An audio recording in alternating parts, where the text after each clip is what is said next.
नमस्कार, capital TV देख रहे हैं आप। मैं हूं आपके साथ पूजा। देश पर 10 साल शासन करने के बाद भी प्रधानमंत्री नरेंद्र मोदी पर मतदाताओं का न सिर्फ भरोसा बरकरार है बल्कि इसमें लगातार बढ़ोतरी भी हो रही है। हरियाणा विधानसभा चुनाव में कांग्रेस ने खूब लोक लुभावन वादे किए और रेवड़ियां बांटी। इसके बावजूद बीजेपी के शानदार प्रदर्शन ने फिर साबित कर दिया कि मतदाताओं के बीच में मोदी लहर कायम है। कांग्रेस को जनता ने नकार दिया और राहुल गांधी को यह समझा दिया कि वो कभी भी जनता के दिलों पर राज नहीं कर सकते। हरियाणा की हार राहुल गांधी के लिए बहुत बड़ा झटका है। इस हार से राहुल की चुनावी रणनीति पर भी सवाल खड़े हो रहे हैं। उनके सहयोगी नेता भी राहुल गांधी को भला बुरा कह रहे हैं। पर सवाल यह है कि क्या राहुल गांधी या कांग्रेस पार्टी इस हार से सबक लेगी? हार को लेकर तो मंथन कांग्रेस पार्टी में जारी है, पर हरियाणा हार से निकला, अभी महाराष्ट्र, झारखंड, फिर दिल्ली और बिहार भी बाकी है। तो हार के बाद अब कांग्रेस पार्टी में क्या चल रहा है, कितनी बड़ी मुसीबत में फंसी है कांग्रेस पार्टी, बताएंगे आपको। चर्चा के लिए मेरे साथ स्टूडियो में मौजूद हैं कैपिटल टीवी के editor in chief doctor Manish Kumar. Doctor साहब, बहुत बहुत स्वागत है आपका। धन्यवाद। क्या कुछ चल रहा है कांग्रेस पार्टी में? देखिए, कांग्रेस पार्टी ये चुनाव हारी नहीं है, इनका मनोबल टूट गया है।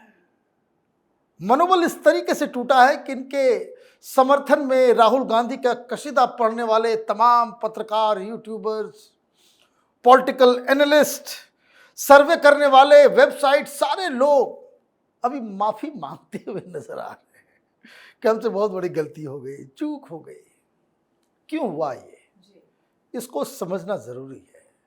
10 कारण मैं आपको बताऊंगा और ये ऐसे कारण हैं, अगर राहुल गांधी, कांग्रेस पार्टी इनके ऊपर काम नहीं करती है तो ये कभी भी प्रधानमंत्री मोदी को वो चुनौती देने की स्थिति में नहीं आ पाएंगे। पहली चीज, कोई भी पॉलिटिकल पार्टी है तो उसकी एक विचारधारा, एक लाइन होती है, और जब आप नेशनल पार्टी हैं तो राष्ट्र के प्रति, सिस्टम के प्रति, जनता की समस्याओं के प्रति आपका विजन जो है बिल्कुल क्लियर होना चाहिए, और जनता को भी बहुत ही क्लैरिटी से पता होना चाहिए कि ये मुद्दा आया है तो भारतीय जनता पार्टी यही करेगी, कांग्रेस पार्टी यही करेगी, वामपंथी यही करेगी। ये कांग्रेस पार्टी में राहुल गांधी ने क्या किया है? कारण नंबर 1, आपने कांग्रेस पार्टी को एक तरीके से समझिए आइडियोलॉजिकली किडनैप हो चुकी है कांग्रेस पार्टी। वैचारिक दृष्टि से कांग्रेस पार्टी का अपहरण हो चुका है। कई सारे पुराने लोग आपस में बातचीत करते हैं, हम लोगों को भी मौका मिलता है वरिष्ठ लीडरों से बातचीत करने का। वो कहते क्या करें, राहुल गांधी के दिमाग में घुसता ही नहीं है। आप एक सेंट्रिस्ट पार्टी हैं, लेकिन आपका लहजा खास करके 2014 के बाद धीरे धीरे धीरे धीरे आप वामपंथियों की तरफ भाषण दे रहे हो। ये क्या बकवास है? कास्ट सेंसस कराएंगे, इक्वल डिस्ट्रीब्यूशन होगा, ये तो वामपंथी का दुनिया में कहीं कुछ नहीं। क्या बकवास है? अडानी, अंबानी, ये चोर, वो चोर, ये किस तरह का आप एग्जाम्पल पेश कर रहे हैं अपनी राजनीति का? और किस बेशर्मी के साथ जब आप पूंजीवाद के खिलाफ बात करते हो, तो रतन टाटा के डेथ के बाद क्यों सारे कांग्रेसी जो है वो कह रहे हैं कि बड़े महान थे। टाटा महान, अडानी चोर, हैं, बिरला महान और अंबानी चोर। ये किस तरह का इसका मतलब है? Ideologically you are not clear about it. देश तो तब आगे बढ़ेगा जब आप ये कहोगे कि इस देश में एक अडानी क्यों है। जस्ट इमेजिन कीजिए कि इस देश में 200 अडानी पैदा हो जाए, ये देश कहां से कहां चला जाएगा? वो आपके पास विजन नहीं है। क्यों? आप वहां जेएनयू से भाड़े पे उठाए हुए लोगों को, कोई सीपीआई में था तो कोई सीपीएम में था तो कोई ऐसा नक्सलियों को आपने अपना एडवाइजर बना लिया। तो जो आइडियोलॉजी, ये जड़ में ही मट्ठा डालने का काम आपने किया। कांग्रेस पार्टी एक वट वृक्ष है, उसके जड़ में आपने मट्ठा डाल दिया है, उसको आइडियोलॉजिकली आपने दरिद्र बना दिया। तो ये तो होगा ही, कंट्राडिक्शन होगा ही। भाई ये सब बातें कौन करता है? जो दिमाग से डिरेल हो जाता है। और अगर आइडियोलॉजिकली अगर आपने बिल्कुल चेंज कर लिया है कि पूंजीवाद के खिलाफ जो है हमें लड़ाई लड़नी है, तो भाई कांग्रेस पार्टी की सरकार होती है तो वहां पूंजीपतियों के साथ घालमेल क्यों करते हो? फिर यही अडानी को आप राजस्थान में भी बुलाते हो, छत्तीसगढ़ में भी बुला लेते हो, कर्नाटक में भी बुला लेते हो, तो ये दोनों चीज नहीं चलेगी। तो राहुल गांधी का कंफ्यूजन कारण नंबर 2, ये Rahul Gandhi is a confuse personality. पहले ये बताओ कि वो 10 लोगों को ढूंढो, उन यूट्यूबर्स को, सलाहकारों को, तमाम लोगों को, सर्वे करने वालों को, ये किसने तुम्हारे दिमाग के अंदर ये फितूर डाल दिया कि 2024 के लोकसभा चुनाव में 99 सीट्स हम ले आए तो you are the only person who can challenge Modi. भाई मोदी आसान है, मोदी आसान है, गाजर मूली है, हलवा पूरी है क्या? जिस आदमी ने अपने आप को इवॉल्व किया, 20 साल तक एक साइकिल और एक छोटा सा 10 बाय 10 का कमरा, जो संगठन का काम करते करते करते करते यहां तक पहुंचा है, आप ये वो कहते चांदी के चम्मच से पैदा होने वाले लोग उसको आप चैलेंज कर दोगे? एक चुनाव के हार जीत से कुछ सीटें इधर से उधर हो जाए, आप उसको डिगा दोगे? तो चमचों के साथ ये चमचे कांग्रेस पार्टी की दुर्गति का ये तीसरा कारण है। ये चमचों के चक्कर में आप फंस गए हो। कोई कुछ लिख के दे देता है, कोई कुछ बोल देता है, कोई कुछ कर देता है। अरे सर आप तो महान हैं, और ये इसी में जो है बिल्कुल प्रसन्न चित्त होकर के, भाई आपको दोनों ही बातें कैसी होगी? 54 साल की उम्र हो गई, अभी भी आप कह रहे हो कि हम सीख रहे हैं, देश की समस्याओं को समझ रहे हैं। भाई समझने का टाइम खत्म हो गया। तो ये सारी चीजें कहने का मतलब क्या कि कांग्रेस पार्टी को पहला जो काम, ये रिव्यू तो बेकार है, जो कमेटी इन लोगों ने बनाया रिव्यू कमेटी, ये बकवास है, इससे कुछ नहीं होने वाला। ऐसे ना जाने कितनी कमेटियां बन गई। भाई 2014 में आप हारे, अंतनी कमेटी आपने बनाई, उसके रिकमेंडेशन के ऊपर कभी आपने काम किया? नहीं किया। तो आपको क्या करना होगा? एक तो विचारधारा को स्ट्रेट लाना पड़ेगा, नंबर 2 अपने सलाहकारों को बदलना होगा, तीसरे ये जो चमचागिरी करने वाले लोग हैं उसको जो है वो मीडिया वाले, वो यूट्यूब वाले, ये लोग तो माफी मांग लिए, इनको तो हिट से मतलब है, आपका दिमाग खराब कर देते हैं, आप उसी में जो है। अब इलेक्शंस के न्यूएंसेस पे आते हैं। सबसे बड़ी गलती कि आपने चुनाव, अच्छा एक बात और समझ लीजिए, रिव्यू पे आपने क्या, तो रिव्यू कौन कर रहा है? तो गहलोत साहब। मीटिंग में कौन कौन थे? गहलोत साहब। कौन है? इंचार्ज है। अजय माकन इंचार्ज हैं, बावरिया वो भी इंचार्ज हैं। भाई जिनके ऊपर गाज गिरनी है, जो दोषी है उसी को आपने जो है जज बना दिया। आपका पीसीसी चीफ जो है वो चुनाव लड़ रहा है, तो वो पार्टी के वो लड़ाएगा क्या? वो लड़ाएगा क्या?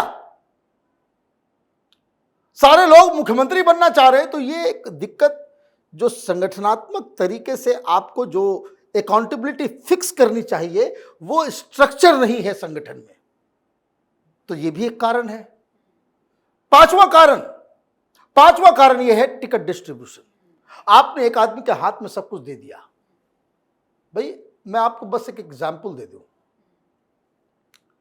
भारतीय जनता पार्टी में भी टिकट के लिए मीटिंग होती है, और मैं बता रहा हूं, बहुत ही जिम्मेदारी के साथ बता रहा हूं।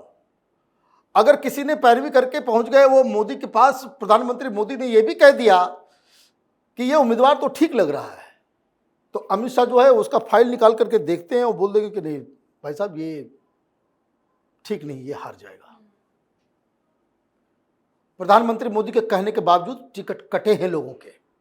ये मैं बहुत ही कॉन्फिडेंस के साथ, रिस्पॉन्सिबिलिटी के साथ में बोल रहा हूं। This is how ticket distribution बिल्कुल प्रोफेशनल तरीके से की जानी चाहिए। आपने सारे लोगों को दरकिनार कर दिया, उसके ऊपर डिस्कशन तक नहीं हुआ। आपने टिकट डिस्ट्रीब्यूशन किया, आपने क्या उन तमाम लोगों से रिपोर्ट, सर्वे, उसके ऊपर आपने चर्चा की? नहीं। आपने क्या किया? आपने केसी वेणुगोपाल को दे दिया। अब लीजिए वानखेड़े साहब क्या कह रहे हैं, अयाशी चल रही थी, वो कांग्रेसी पत्रकार है, दिन रात पानी पी पी के बीजेपी और मोदी को गाली देने वाला व्यक्ति, अयाशी का अड्डा बना हुआ। तो अयाशी का अड्डा, तो ये कौन तय करेगा? तो ये भी एक कारण था। अब आपने क्या किया? आपने हवा क्रिएट कर दिया जाटों का डोमिनेंट पावर। कहां गया भाई आपका वो जाति जनगणना? हरियाणा में क्यों नहीं आपने किया उसको? क्यों आपके साथ ओबीसी नहीं आए? क्यों आपके साथ दलित नहीं आए? भाई कितने दलित को आपने सीडब्ल्यूसी में रखा हुआ है? कितने दलित लीडर्स के चेहरे जो है वो पोस्टर्स में नजर आ रहे थे? आप उनको स्पेस देंगे नहीं, सब कुछ आपने एक परिवार को दे दिया। और इसीलिए जो हरियाणा कांग्रेस के लोग सामने आकर के कह रहे हैं कि ये पीसीसी चीफ, ये हुड्डा का खानदान को पहले यहां से बाहर करो, तो this is also one of the reason, over dependence on हुड्डास। और पता नहीं हुड्डास ने क्या कर दिया आपके लिए कि आपने बिल्कुल आंख बंद करके। अगला कारण, आप कार्यकर्ताओं की आपने सुनी नहीं, लोकल लीडर्स की आप बात सुनी नहीं, आपका ध्यान सर्वे के ऊपर ज्यादा था। सर्वे के आधार पे कांग्रेस पार्टी ने टिकट डिस्ट्रीब्यूशन किया, फैसले लिए, कैंपेन डिजाइन किया। और कोनगुलू है एक, राहुल गांधी बहुत उस पर डिपेंडेंट है। और बात क्या सामने आई कि सर्वे ही फर्जी था। अब कांग्रेस ही कह रहे हैं कि सारे फैसले सर्वे पे लिए गए। सर्वे जो है पहले फर्जी निकला, फिर उसको हटा करके दूसरा सर्वे कराया गया और ये मालूम चला कि उसने भी वही काम किया जो कानून ने किया। दो सर्वे आपने कराए और दोनों में कह दिया गया भाई 70 सीटें आ रही है। तो ये कैंपेन आपका कहां था? कैंपेन कहां था आपका? आप खुद चले गए जी। भाई वो आर्मी कैसे जीतेगी जिसका कमांडर इन चीफ ही जो है, जिसका जनरल ही जो है वो मैदान में नहीं है? वो तो सवाल ही नहीं है। ये बेसिक बातें हैं। कुछ चीजें और है कि भाई आपने हवाबाजी तो कर दी, कोई इस बात को नहीं उठा रहा है। कोई ये बता दे हमें कि कांग्रेस पार्टी हरियाणा के अंदर चुनाव में जा रही है। आपने क्या 2 साल पहले, 1.5 साल पहले, 1 साल पहले क्या आपने हर जगह डिस्ट्रिक्ट चीफ, डिस्ट्रिक्ट लेवल पे जो कांग्रेस पार्टी का जो संगठन है उसको ओवरऑलिंग की? उसकी नहीं। डिस्ट्रिक्ट अध्यक्ष ही नहीं है, कहीं चला आ रहा है। संगठन आपने खड़ा किया नहीं, चुनाव में आप चले गए। जस्ट मैं आपको एक एग्जांपल दे रहा हूं। बीमार पड़ा हुआ है झारखंड का चीफ, और वो अच्छा इंचार्ज कौन है? इंचार्ज आपने कश्मीर से ला करके रख दिया। पैरेलली भारतीय जनता पार्टी के लोगों को आप देखिए, सब यात्रा में चल रहे हैं, सब यात्रा में चल नहीं रहे हैं। वो कहां कहां जा रहे हैं आज उनको व्हाट्सएप करना पड़ता है, बताना पड़ता है। संगठन उनको टास्क देती है कि आज आप गिरिडीह जाएंगे, गिरिडीह में ये जगह पे जनसभा होगी, सारा कुछ होगा, उसकी तस्वीर यहां पे हेडक्वार्टर में आती है, क्या चल रहा है, नहीं चल रहा है। ऐसे संगठन चलाया जाता है। आप क्या सोच रहे हो? भारतीय जनता पार्टी से आप युद्ध करोगे? भारतीय जनता पार्टी जो 24/7 चुनावी मोड में रहती है, उससे कम मेहनत करके आप चुनाव जीत जाओगे? जब ये चुनाव शुरू हुआ तब से मैं कह रहा हूं कि ये कांग्रेस पार्टी के लिए एक किक वॉक होना चाहिए था। आराम से आप जीत सकते थे। लेकिन साथ साथ में एक बात और कहता था कि हर चुनाव में मुद्दे होते हैं, हर चुनाव में 4-5 ऐसे मुद्दे होते हैं कि जिसको लगता है कि भाई इस पे ही सारा कुछ फैसला होगा। कभी कभी ऐसा होता है कि भ्रष्टाचार के आरोप लग जाते हैं सरकार के ऊपर, कभी कुछ सरकार के खिलाफ there could be an number of issues, लेकिन इशू होता है, इशू तो होगा ही, लेकिन उस इशू के ऊपर आप जनता को कैसे मोबिलाइज करते हो? Do you have that capacity, organisational strength, leaders कि जो उन मुद्दों को वोट में कन्वर्ट कर सके? उसके लिए वेल ऑयल्ड सिस्टम आपके पास होना चाहिए। कांग्रेस पार्टी के पास ही नहीं था। ये हवाबाजी में सर्वे, पॉलिटिकल पंडित, यूट्यूबर्स, इसके चक्कर में आपने अपनी ऐसी की तैसी कराई है। और ये हार इतना कंप्लीट है, इतना कंप्लीट। ध्यान से सुनिए इस बात को। कभी कभी होता है कि क्रिकेट मैच हारती है कोई टीम, इस तरीके से हारती है कि आगे आने वाले 20 मैच तक वो जो है दिमाग के अंदर जो है उसका असर रहता है। कांग्रेस पार्टी सिर्फ चुनाव हारी नहीं है, कांग्रेस पार्टी का पूरा इकोसिस्टम जो है उसका मनोबल टूट गया है। जब आप ये नहीं कर सकते तो फिर आप कुछ नहीं कर सकते। बिल्कुल सर, बहुत बहुत धन्यवाद समझाने के लिए। धन्यवाद। तो हरियाणा की हार बाकी राज्यों के लिए मुसीबत बनकर आई है। जम्मू कश्मीर और हरियाणा के चुनाव के जीतने के लिए कांग्रेस पार्टी और राहुल गांधी ने पूरा जोर लगा दिया था। ना जाने क्या क्या पैतरे भी अपनाए थे, पर सारे पैतरे फेल हो गए हैं। अब इस साल के आखिरी तक महाराष्ट्र और झारखंड में चुनाव हो सकते हैं। ऐसे में माना जा रहा है कि ये चुनाव कांग्रेस के लिए बहुत बड़ा टास्क होगा, क्योंकि हरियाणा के नतीजों से पार्टी के कार्यकर्ताओं का मनोबल गिर गया है और इसका असर आगामी विधानसभा चुनाव पर भी पड़ सकता है। तो कांग्रेस के हाल पर आप अपनी राय कमेंट कर लिखें। देखते रहिए कैपिटल टीवी। नमस्कार।